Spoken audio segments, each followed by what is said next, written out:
अमित तिवारी जी, सोने पर सुहागा होगा अगर प्रियंका गांधी यहाँ पर आ जाएंगी कांग्रेस के लिए। तो अगर हम देखें आप लोग की सरकार की तरफ से भी या कांग्रेस की पार्टी की तरफ से भी ज्यादातर महिलाओं पर फोकस किया जा रहा है। अभी लाडली बहना योजना बहुत धूमधाम से आप लोग उसको चला रहे हैं यहाँ पर, और अगर कांग्रेस की तरफ से एक महिला जो कि स्टार कैंपेनर भी है कांग्रेस की, अगर वो लीड करेंगी तो कहीं ना कहीं आपके लिए चुनौती बन सकती है क्या?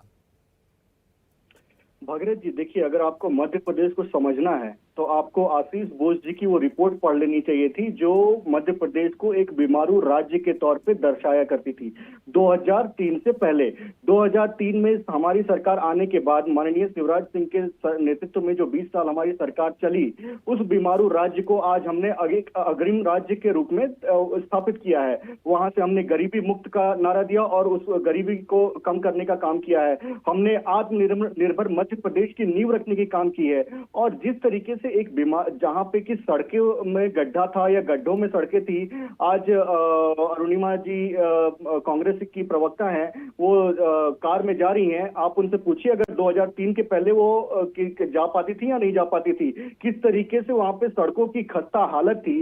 आज वहां पे सड़कें, अगर ग्राम सड़कों को भी अगर मिला ले तो वहां पे कई लाख किलोमीटर के सड़कें बन चुकी हैं। आप देखिए जिस तरीके से कांग्रेस ने 2002 में 23,000 करोड़ का बजट जहां तक खत्म किया था, वहां पे हमने उस बजट को 3,14,000 करोड़ तक पहुंचाया है। शिक्षा का बजट 24,056 करोड़ से लेकर 38,000 तक पहुंचाया है। 2456 करोड़ से लेकर 38,000 करोड़ तक पहुंचाया है। स्वास्थ्य का 580 करोड़ से लेकर 16,000 करोड़ तक पहुंचा है। तो ये सारे विकास कार्य वहां पे हुए हैं जो कि मध्य प्रदेश को एक अग्रिम राज्य के तौर पर लेकर आते हैं। और वहां पे, और देखिए, प्रियंका गांधी जैसे ही मध्य प्रदेश का उनको प्रभार मिला, उन्होंने सबसे पहला काम क्या किया, उन्होंने सबसे पहला झूठ बोला। उन्होंने एक पत्र वायरल किया जिसमें ना लिखने वाले का पता, ना संस्था का पता और ना जो घटना का विवरण दिया है, ऐसा कोई घटना वहां पे हुआ।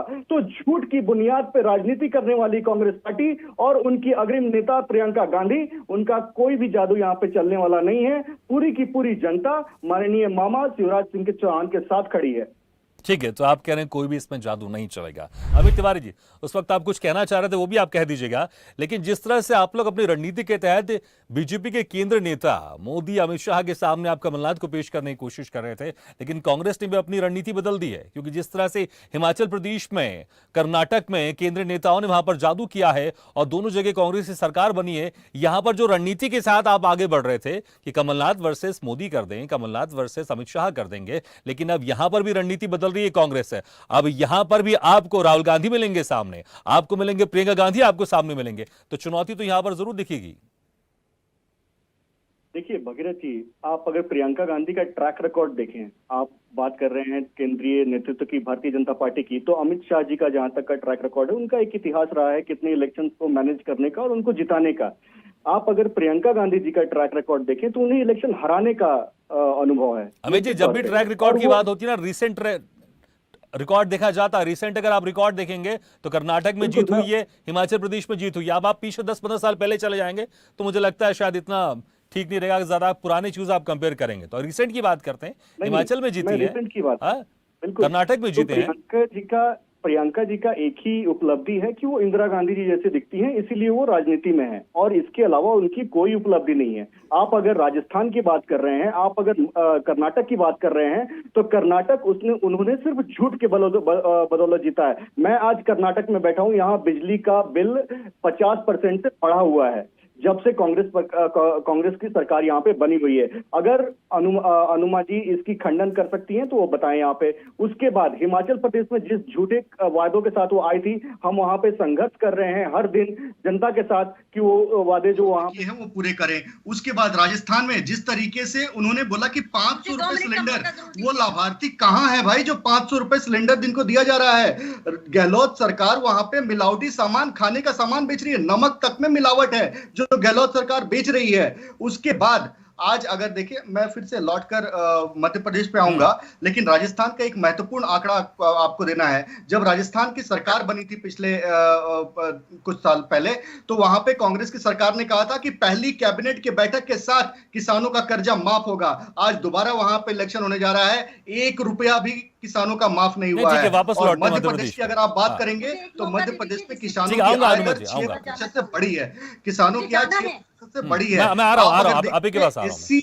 एससी एसटी और ओबीसी उनके लिए जो कोटा हुआ करता था वो 1056 करोड़ का हुआ करता था, उसको बढ़ाकर हमने 64,390 करोड़ किया है। जिस तरीके से एमएसएमई का रजिस्ट्रेशन पहले 4,597 हुआ करता था पर साल, और वो बढ़कर 3,61,545 हुआ है। तो ये आंकड़े गवाही देते हैं। और अगर आप रोड का नेटवर्क देखें, अगर ग्रामीण और स्टेट हाईवे को मिला दिया जाए अगर आप तो वहां इतने विकास की बात 5,10 कर रहे हैं करोड़ तो का फिर केंद्रीय नेता जो है यहाँ पर जिस तरह से डेरा जमाए हुए हैं, अगर मैं पोस्टर भी देखूं मध्य प्रदेश में, आप जहां पे भी चले जाए, जो भी योजना है उसमें प्रधानमंत्री नरेंद्र मोदी बड़े बड़े दिखाई दे रहे हैं और शिवराज सिंह चौहान छोटे दिखाई दे रहे हैं। ऐसा लग रहा है कि ये लोकसभा चुनाव है और आप मुझे ये विकास की चीजें गिना रहे हैं। अगर विकास की इतनी बातें हैं तो फिर केंद्र नेता इतना हस्तक्षेप क्यों कर रहे हैं? क्योंकि इसके पहले चुनाव में हमने कभी नहीं देखा कि मध्य प्रदेश में यहाँ की जो जो प्रदेश बीजेपी है वहां पर इतना हस्तक्षेप केंद्र नेताओं का रहा हो। भगीरथ जी, हम हर इलेक्शन को जीतने के लिए लड़ते हैं, और अगर जीतने के लिए उसके लिए जरूरत चाहे प्रधानमंत्री की हो या गृह मंत्री की हो या राज्य के या प्रदेश के कई नेताओं की हो, वो तो वहां पे उनका आना जाना लगा रहता है, और एक रणनीति के तौर पे किसका जाना है किसका आना है वो सब चलता रहता है। और ठीक है, तो कांग्रेस ने भी यही रणनीति अपनाई है ना, आपके सामने केंद्रीय नेताओं को रख रहे हैं तो मुश्किल तो होगी ना। जी, वही बात में कहता भगीरथ जी कि अगर सीटों का आकलन करें तो जहां पे हम कमजोर हैं वहां पे हम काम पहले शुरू कर दें और वहां पे जनता तक पहुंचना हम पहले शुरू कर दें, तो इसमें तो ये हमारा आकलन है, ये हमारा इंटरनल स्ट्रेंथ दिखाता है, ना कि कोई वीकनेस। तो इस पे कांग्रेस को जवाब देना चाहिए कि वो उनको प्रियंका गांधी, अगर कमलनाथ जी पर इतना भरोसा है, जो कमलनाथ जी करप्शन नाथ के नाम से जाने जाने लगे, जब छापे पड़े तो उन्हीं के सहयोगियों के पास से 250 करोड़ रुपए, जहां की जनता हाय हाय कर रही थी, उनके सहयोगियों के वहां से 250 करोड़ रुपए बरामद होते हैं, तो ये जवाब तो जनता को देना पड़ेगा। एडरसन को किसने संरक्षण देकर भगाया, ये जवाब कांग्रेस को आज भी देना पड़ेगा। ठीक है अमित तिवारी जी, प्रियंका गांधी आ रही हैं, कुछ रणनीति तो आप लोगों ने तैयार की होगी डिफेंड को लेकर, क्योंकि पहले जिस तरह से आप लोग आरोप लगा रहे थे स्थानीय यहाँ के जो नेता हैं, कमलनाथ हैं या जो दूसरे जो स्थानीय नेता, उन पर आप आरोप लगा रहे थे, लेकिन अब प्रियंका गांधी होंगी तो क्या रणनीति बनाई है आपने? प्रियंका गांधी आएंगे, राहुल गांधी आएंगे, तो किस तरह से डिफेंड करेंगे आप लोग? देखिए भगीरथ जी, प्रियंका गांधी हो या कोई भी कांग्रेस का नेतृत्व हो, वो आ जाए, उससे चुनाव पे कोई असर नहीं पड़ने वाला। ये मैं क्यों कह रहा हूँ? क्योंकि हमने जो पिछले 20 सालों में एक बीमारू प्रदेश को एक विकसित प्रदेश के रूप में जो बदला है, और वहां की ये गवाही कोई और नहीं दे रहा, बल्कि वहां की जनता दे रही है।